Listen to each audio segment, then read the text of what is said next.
khayraad badan bay ku fadhidaan mantiqadan saa darteed baa loogu tartamaya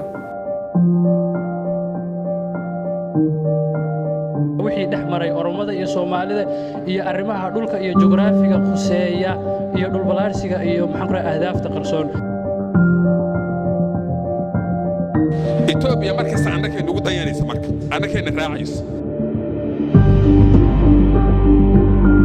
sideen uga dhigi karaa dawlad diintu ay ku xoog badan tahay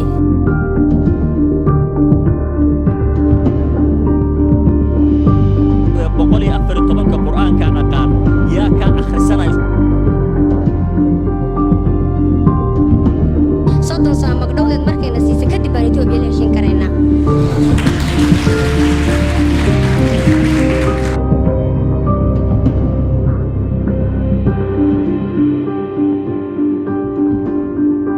Soomaalida la yaqiinaba ma Soomaalidu hadda